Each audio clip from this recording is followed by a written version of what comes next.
अब मैं बताता हूँ कि हैक होगा कैसे। ठीक है, यस। तो फिर लोग मुझे सुनाते हैं कि सर आप ऐसे मत क्या कीजिए, ओपनली बता देते हैं क्रिमिनल्स मिसयूज करेंगे। एक टेक्निक बताऊंगा, ऐसी 12 तरीके हैं, लेकिन मैं एक तरीके, अच्छा 12 तरीके ऐसे से हैक हो सकता है? हाँ 12 सिंपल तरीके हैं। Okay sir. लेकिन ऐसा ना हो कि क्रिमिनल्स भी मिसयूज करने लगे। सबसे पहला तरीका है कॉल मर्जिंग टेक्निक, या कॉल, हाँ तरीके बताता हूँ। Call merging technique, call forwarding technique, voice mailing technique, QR code, screen sharing techniques apps के थ्रू। तो जो कॉल मर्जिंग टेक्निक है वो कैसे काम करती है, मान लीजिए आप मेरे मित्र हैं ही जी और आपको एक कॉल आता है और वो कॉलर कहता है कि ध्रुव जी, अमित जी ने आपका नंबर दिया और हम एक इवेंट कर रहे हैं दिल्ली में ताज होटल में और आपको इनवाइट करना है और we want you to host that event, या कुछ मीडिया के लोग चाहिए। तो आप बातचीत शुरू कर देंगे, आपको लगेगा कि अमित का रेफरेंस दिया है, विश्वास है, क्रेडिबल नाम है। फिर वो कहेगा Dhruv ji I think Amit is also calling you, आप एक काम कीजिए वो कॉल मर्ज कर दीजिए, हम तीनों आपस में बात कर लेते हैं, क्योंकि हमने उनको भी इन्वाइट किया। तो आपको एक और कॉल आ रहा होगा पैरेलली, आप कहेंगे यार ये अमित का नंबर तो नहीं है, नहीं वो उनका VIP नंबर है, आप मर्ज कीजिए ना, बात करते हैं ना अभी तुरंत क्लोज करते हैं इसको। ओके। थोड़ा सा अर्जेंसी दिखाया और आपको लगा क्या है, मर्ज कर दिया आपने। जैसे ही आप मर्ज करेंगे आपके अकाउंट से पैसे निकल जाएंगे, या आपका व्हाट्सएप हैक हो जाएगा, या आपका फेसबुक गूगल कुछ हैक हो जाएगा। क्यों हैक हुआ? आपने कोई OTP दिया नहीं दिया, आपने कोई लिंक क्लिक किया नहीं, आपने कोई ऐप इंस्टॉल की नहीं, फिर आपके पैसे क्यों निकले, फिर आपका व्हाट्सएप क्यों हैक हो सकता है? सोचिए, यही टेक्निक है बस।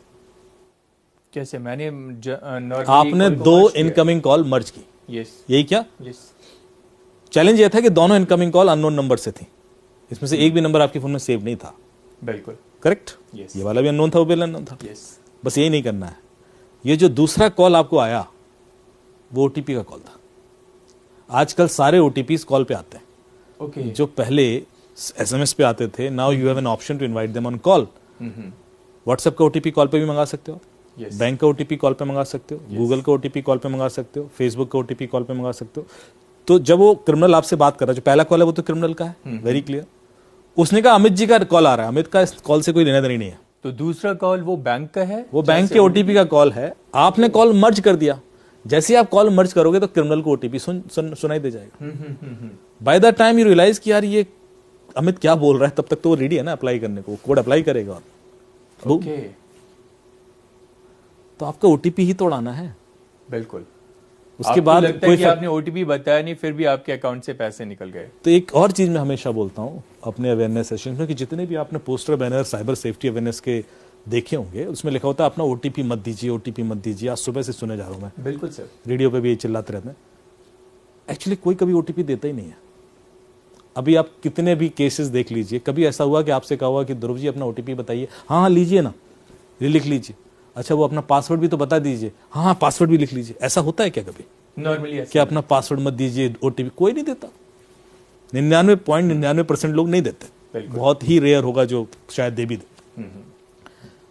OTP एक तरीके से निकाला जाता है, एक कहानी होती है उसके पीछे, और वो कहानी जब तक लोगों को पता नहीं होगी, और वो कहानी सुनना चाहूंगा सर, वो तो निकलता रहेगा। जी बताइए। तो एक बड़ी इंटरेस्टिंग और OTP निकालने की कहानी बताता हूं। मेरे एक मित्र हैं, वो US से आए हुए थे, US में एक कंपनी में काम करते हैं। लखनऊ में थे, अपनी माता जी को थोड़ा सा तीर्थाटन करा रहे थे, घुमा रहे थे। तो शायद उस दिन उनको दिल्ली आना था, बनारस से लखनऊ आए होंगे और लखनऊ से दिल्ली आ रहे थे। तो फ्लाइट उसमें थे, एयरपोर्ट पर थे। तो उनकी माता जी थोड़े से थकान फील कर रही थी और फिर उसके बाद दिल्ली से शायद वापस US का कोई फ्लाइट था उनका। तो उन्होंने सोचा कि दिल्ली जब लैंड करेंगे उसके बाद जो उनका ड्यूरेशन है अगली फ्लाइट का, वो 6-7-8 घंटे का है, तो उस दौरान एयरपोर्ट के पास कोई होटल ले लेते हैं, वहाँ रेस्ट कर लेंगे। तो वो गूगल पे उन्होंने सर्च किया दिल्ली एयरपोर्ट के आसपास कोई होटल, तो उनको एक नंबर मिल गया लेमन ट्री का। अच्छा। तो उन्होंने तुरंत कॉल लगा दिया, आप लेमन ट्री से बोल रहे हैं? हाँ जी लेमन ट्री से बोल रहे हैं। वो एक अभी मैं लैंड करने वाला हूँ 2 घंटे बाद, तो आप एक रूम बुक कर दीजिए। साहब कर देंगे, क्या चार्जेस? बताए इतने चार्जेस। बोले यार हमें तो 4 घंटे के लिए चाहिए, आप थोड़ा सा कंसेशन दे दीजिए। बोले सर वो तो अप्रूवल लेना पड़ेगा और ऐसा वैसा। Please please please.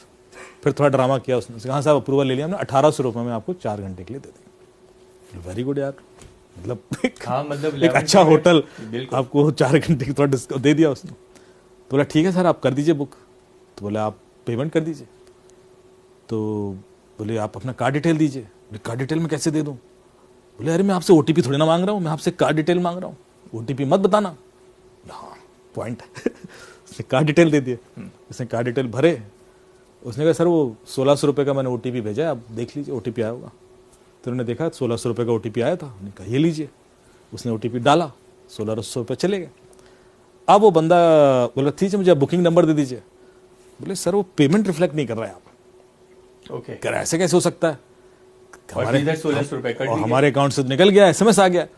बोले पता नहीं सर यहाँ रिफ्लेक्ट नहीं कर रहा है, हमारे अकाउंट में आया नहीं अभी तक। तो थोड़ा बहस होने लगी, यार मैं तो निकल गए और मैं तो ऐसा है। और इतने में वो बोर्डिंग अनाउंस हो रही है कि फ्लाइट का, क्योंकि वो टाइमिंग ऐसा है। तो उनको लग रहा है यार क्लोज हो जाए मैटर तो पहुंचूं वहां पे तो क्लियरिटी हो जाए, वरना फिर वही ड्रामा। तो बोलते हैं नहीं नहीं सर वो आया नहीं है पैसा, और अभी मैं कैसे रेफरेंस नंबर दे दूं, और तो जब तक आएगा नहीं कर सकते। एक काम कीजिए सर आप ना मुझे अपना जो आपके अकाउंट से पैसे निकले हैं, बोले हाँ, तो उसका स्क्रीनशॉट भेज दीजिए तो मुझे कंफर्मेशन आ जाएगी। बोले हाँ कोई दिक्कत नहीं। उसने स्क्रीनशॉट लिया, भेज दिया। अब ये देखिए साइकोलॉजिकल गेम देखना, जो स्क्रीनशॉट भेजना आपके दिमाग में फीड करना था उसका पर्पस, कि आपको लगे कि स्क्रीनशॉट भेजने से कोई दिक्कत नहीं होती। तो आपने स्क्रीनशॉट लिया, भेज दिया, और वो उसने देखा। अब उसका रिएक्शन था अरे सर यू आर राइट, 1600 रुपए दिए आपने, आपके तो अकाउंट से निकले, अब तो यू एब्सोल्युटली राइट सर।